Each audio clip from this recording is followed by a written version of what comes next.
Welcome to Sacrilegious Discourse. For this is what the Sovereign Lord says. Why do you need prophets to tell people who you are and what you want? If you can justify everything that the God of the Bible has done, then you can justify any of your behavior. A lot of this mentality is trickling into what is now mainstream right-wing Christianity. I am capable of empathy greater than this God of the Bible. This is a Bible that they tell kids. This is the good Lord. This is the good book.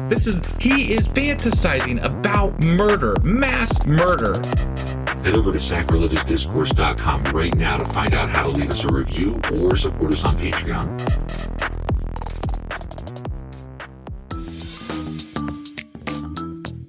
Hey there, sinners and saints. It's your favorite Bible-bashing duo from Sacrilegious Discourse, and we need your help. That's right, folks. We're raising funds for some heavenly equipment and a studio that doesn't sound like it's in the depths of hell. Our current setup, let's just say it's more apocalypse than audiophile. So if you want to hear us dissect the Bible without the background noise of demonic squirrels, chip in a few bucks. We're aiming for $5,000 to upgrade our audio and build a studio worthy of blasphemous banter. Donate today and help us spread the good word of atheism. You can find a link right on our homepage, sacrilegiousdiscourse.com. Every dollar counts. Even if it's from your collection plate. Husband! Wife! Do you know what we're doing today? Well, we just finished reading Zephaniah Chapter 2 recently. Sure as fuck did. And in that chapter, God was talking about how he's going to not only destroy Judah, which it's still in there, but there's going to be a remnant now, apparently, I think. Yeah. But he's going to destroy all the other people that aren't Judah. Across the earth. Or Israelites. Across the earth, right? Across the whole world. The whole world. The whole world being, that plot of land over there in the Middle East. Yes. Which is very localized because they don't mention anybody except for the neighbors. So, yeah, it's not the whole world. No. But it's their whole world. It's their whole world. and God's going to destroy the fuck out of those people. Sure. Okay? Apparently. Sure. And everybody needs to repent and, find their way to God and all this wonderful stuff. But that probably won't help the majority of them. Just, the ones that he decides he's okay with, I guess. Which, who knows what that criteria is. But he's a dick. So, whatever. Anyway, that was Zephaniah Chapter 2. Sure as fuck was. So that means that today we're getting into Zephaniah Chapter 3, which is the final chapter of this book. Yeah, we're finishing up another book of the Bible. That's quite incredible. It really is. And it is the last of the pre-exilic minor prophets. Okay. All right. So there's only 3 more minor prophets after this, and they are post-exilic. Got it. Yeah, well, that'll be exciting. It'll be a change of pace, right? Hopefully. Yeah. Before we get into this chapter, I do have somebody to thank. Aww. So we have a new patron. Aww, who is it? It's Ash W. Ash! Yeah, so Ash became a new patron here recently, and I wanted to give a huge thank you for becoming a patron because it does help us out immensely. And I know I say this every time, but... Thank you so much, Ash. Yeah, it's impossible to describe to you how much this helps what we do, but it really does keep us afloat, keeps things going here, and especially with us removing the ads recently, I mean, every little bit helps. It really does, and we are just beyond grateful. Thank you so much. Definitely. So thank you, Ash. Reach out to us, talk to us. We love chatting with people that are fans and friends and the whole 9 yards. You guys are always have such a great story, and we love hearing where you came from, why you found us, how you found us, how you got here, where you're at. Some of the best, it's just, we love hearing those stories. Everybody has their own thing as to why they are listening. Either they're deconstructing, or they're considering it, or they were never there in the first place, there's a million different reasons, and it's always interesting hearing the stories. So interesting. Yeah. That being said, are you ready to get into Zephaniah Chapter 3? Yes, I am. All right, well, let's do this. Okie dokie.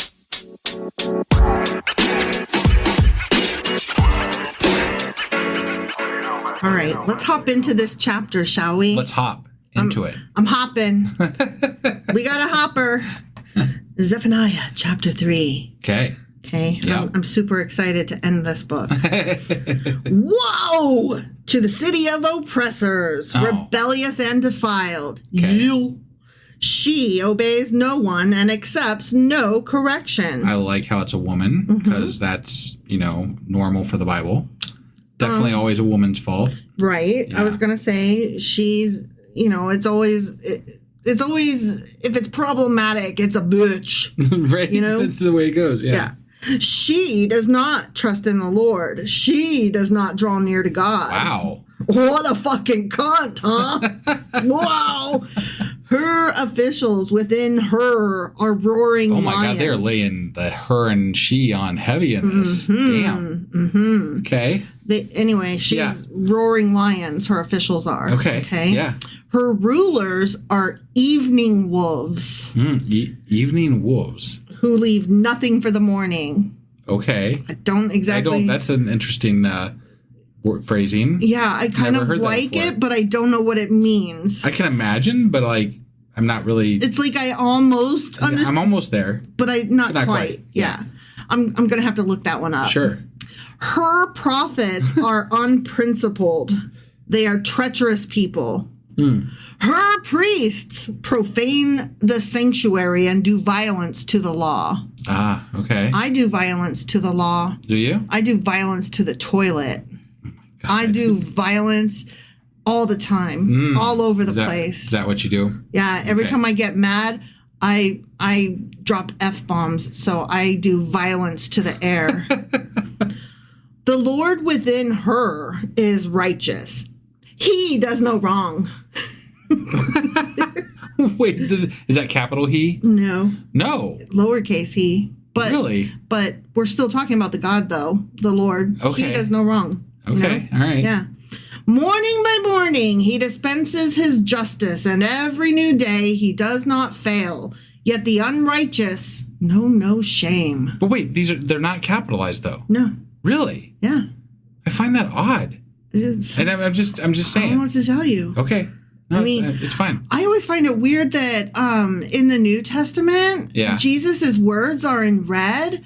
And so, like, his specific quotes, like, when it's saying that he said this, his words are in red.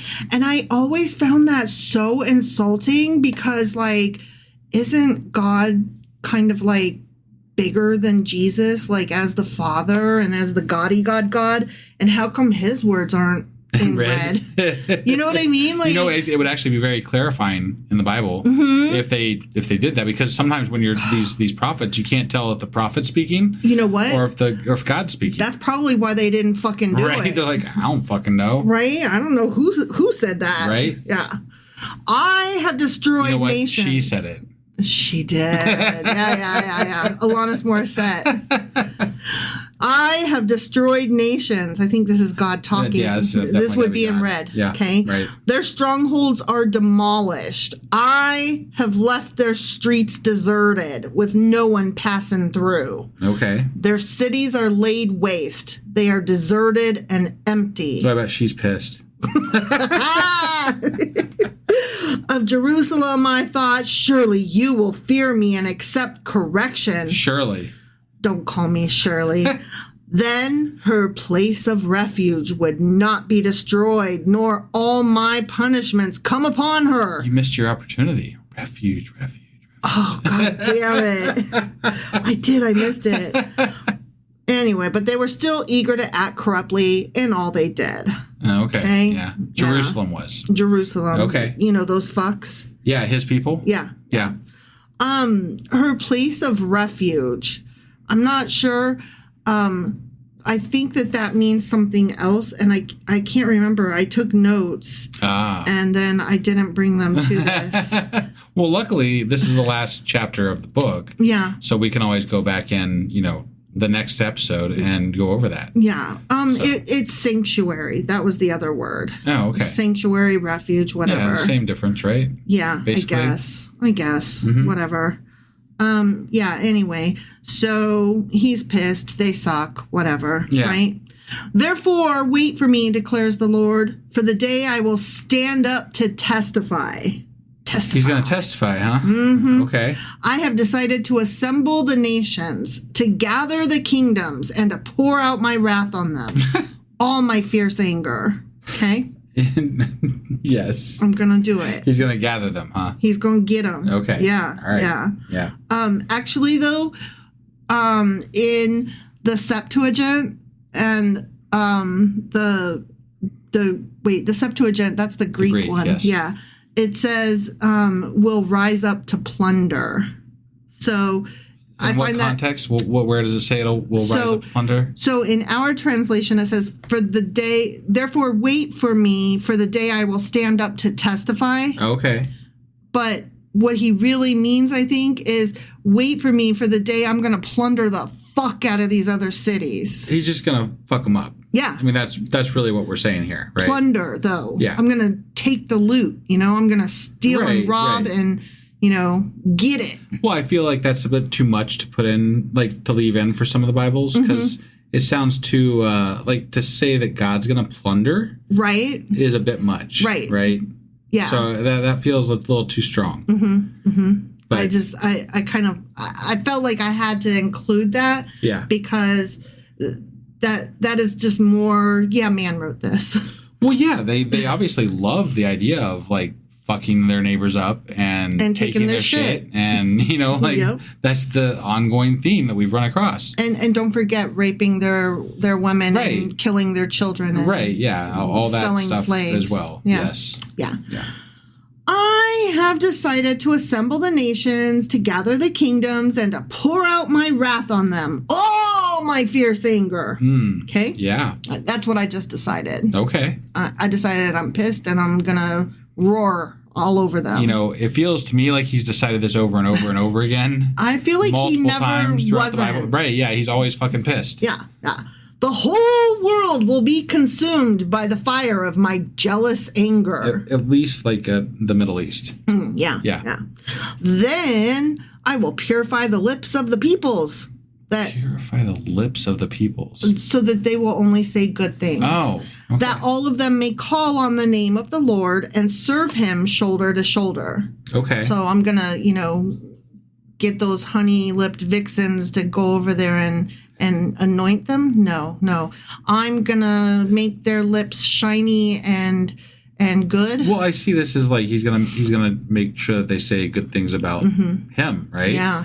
But if he's just purifying the lips, like, so what? But not their hearts. Right. Yeah. No. I mean, that's kind of where I was going with it. Is that it doesn't seem very genuine, right? God is great. At least God is totally awesome. I fucking love God. But like symbolism, right? The symbolism of purifying the lips is not as strong as saying you're going to purify their hearts or you're going to purify their minds or whatever, Yep. I'm going to put a magic voodoo spell on them and they're going to walk around as zombies saying nice stuff about me. Right. That's what it sounds like. Yeah. From beyond the rivers of Cush, my worshipers, my scattered people will bring me offerings. Okay. On that day, you, Jerusalem, will not be put to shame for all the wrongs you have done to me, because I will remove from you your arrogant boasters. Okay. I'm going to strain you and get all the bad ones out. Why doesn't he do that? Just like he's God. He doesn't even have to let them exist in the first place. Well, he's God. You know how God's fickle and bitchy. Right. He likes to create the thing that he hates. Mm-hmm. I just don't understand that mentality. It's not yours to understand, you mere worm. I've been told that multiple times. You fucking mountain. But it doesn't make sense. No, not at all. Okay. Never again will you be haughty on my holy hill. Okay. Holy hill. But I will leave within you the meek and humble. The remnant of Israel will trust in the name of the Lord. They will do no wrong. They will tell no lies. A deceitful tongue will not be found in their mouths. Blah, blah, blah, blah, blah. It strikes me that he wants by the meek and humble, right? Mm-hmm. So he's looking for people that are malleable, that are willing to follow, that are willing to bend to someone's will, right? And soft. so right. Simple. But that being the way it's worded, to me, again, leads more towards political thinking than religious thinking, because you're trying to coerce a people, a group of people, into being compliant to higher powers, right? Yes. Like if higher powers being the church and the kings and the whatever. The leadership in whatever right? form it takes. Yeah. So if you can make them become compliant behind this God, you've won. Right? You don't have to do the work on the other side of it. They're scared of the God. Yeah. And you just tell them what the God says. Sure. And then we're all good. Yeah. Kind of like today. We just that's simple that's people. they utilize throughout history. God has been used as a tool to control the masses. Yep. And it is just a way to get people to be scared of getting out of line. And following the person. Like, there's always a person, right? Yeah. You're following the person that's telling you, don't do this or God's going to get you. Right. Right? He gonna get you. I mean, that's all it is. Yeah. Yeah. It's so simple in my mind that I can't quite understand how people can't see the correlation between those things, the power structure built into it, right? I think that they would say, but I feel God, and I equally don't see how you can't feel God. And they would absolutely say that, because if you're going to submit this wholeheartedly to this type of an idea, you have to convince yourself that you believe in this higher power. Right. You cannot allow yourself to be this meek and meager person bowing to this God if you don't believe. If you didn't believe, then you have the right to question things. You have the right to do all kinds of things that don't require you to listen to your power structure that's built into that group. You could never get down on your knees and be humble for something that you didn't fully believe in. Right. I think that applies to everybody. But, when you're in the secular mind frame, the things that you bow down and be humble to are people that you care about and people that you love and appreciate and respect. Right. Where, and in my world, people that are in those groups for me have to earn those places, and it's just that with religion, it's not earned so much as inherited. Yeah. But people are still forced to believe these, so they have to, work on how they're okay with that. I don't know how they can sleep at night with some of this shit, but they haven't read it. Is the answer to that? That's the other. Yeah. They will eat and lie down, and no one will make them afraid. Okay. Sweet. Yeah, good stuff. Sing, daughter Zion. Shout aloud, Israel. Be glad and rejoice with all your heart, daughter Jerusalem. Yeehaw! The Lord has taken away your punishment. He has turned back your enemy. The Lord, the King of Israel, is with you. Never again will you fear any harm. Never again will you fear any harm. Yeah. For the umpteenth time. Yeah. I dare say that didn't stick. It didn't. Yeah. In any way whatsoever. No. Yeah. On that day, they will say to Jerusalem, do not fear, Zion. Yeah. Do not let your hands hang limp. The Lord your God is with you, the mighty warrior who saves. Ooh, he's a mighty warrior. Right, but I cannot hear the word limp without automatically thinking of a dick. I'm sorry, but that's what that word brings to mind. Yeah. Limp means dick. Is that okay? I guess.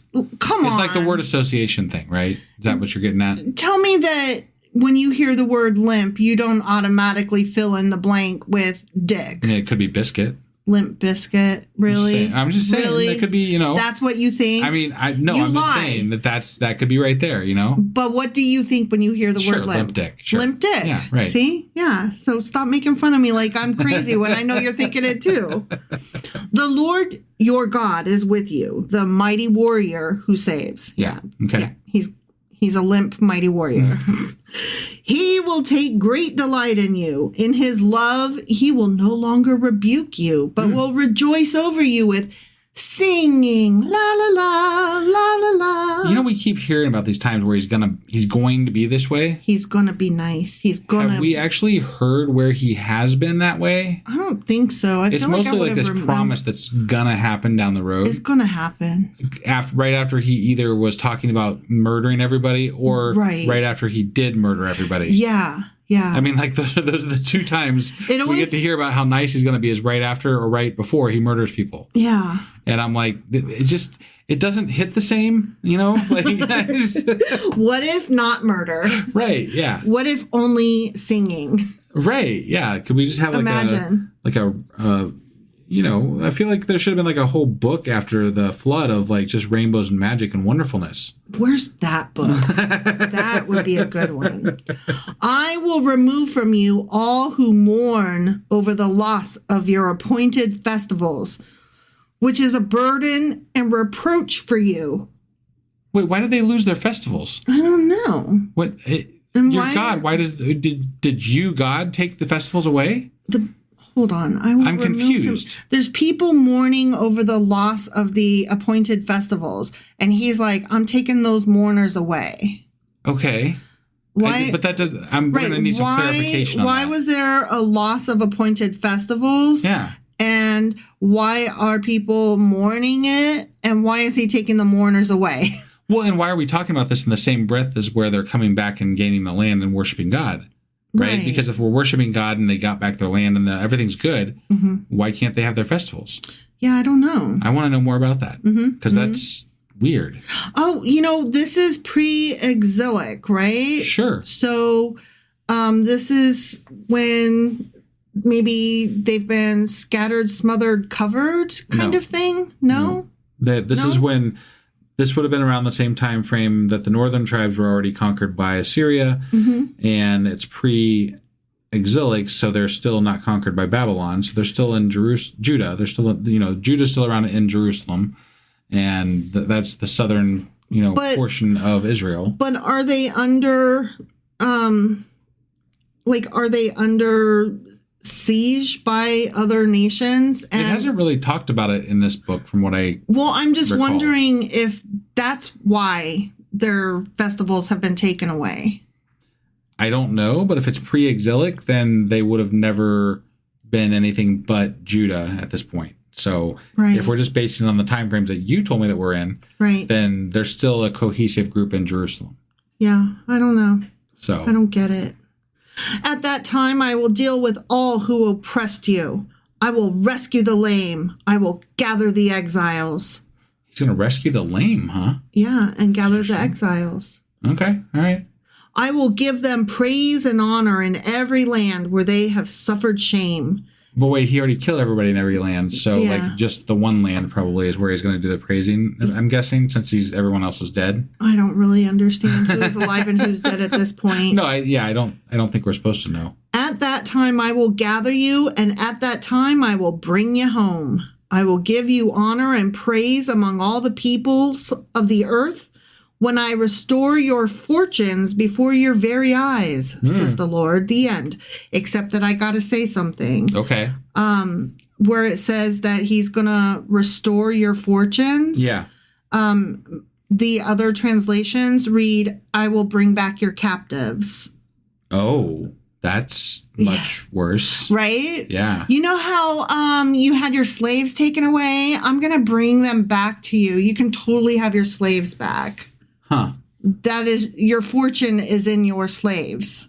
Well, and again, we just got done talking about killing off the rest of the world. Yeah. And all the people that are, not good for God. Right. And this is the leftovers, right? This is who's left. Yeah. Who are we? Who's the show for? I don't know. Like, you apparently killed everybody that didn't like you. Right. Yeah. And all that's left is people that like you in Jerusalem. So why do they even need riches, first of all? But why do they care about the rest of the world? Because there is no rest of the world according to what you're going to do. According to you, God, in this book. I mean, that kind of goes back to like... When he was killing all the people in Canaan and everything? Well, no, I was going to go back even further. in the Garden of Eden when they were so excited that there was gold. And I'm like, what the fuck do What do they you need? need gold for? Yeah. Yeah. But then again, I mean, you go a little bit further in Genesis and you're like, wait, there's cities? Yeah. What? Like 2 pages later. What? Slight exaggeration, but not much. Not much, yeah. No, it was pretty crazy. So this was just a like very mean book. Yeah. Like God was very angry the whole way through this one. And he wanted to kill a lot of people. He's not nice. No, but this one was like every chapter. Yeah. Like at least in there's 3 chapters and all 3 of them had murder. Yeah, at least in some of the books there's like a redemption as like an entire chapter. Right? Like I think the last one we read, the what was it? Hezekiah? No, not Hezekiah. It was the Habakkuk. Habakkuk. That one had like the song in the last one. Yeah. Which was, it was him praising God or whatever. Better. You're right, yeah. And there's usually like a redemption chapter, right?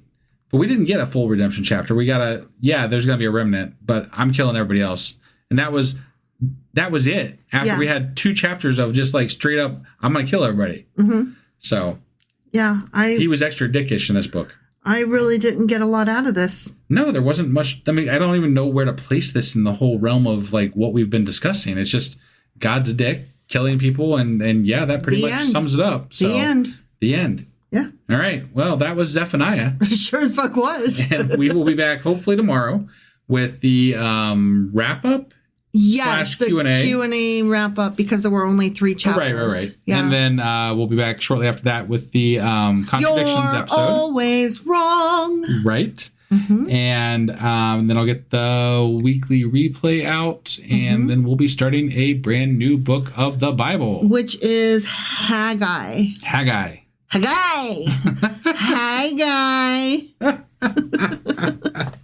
right. We will see you guys then. Bye.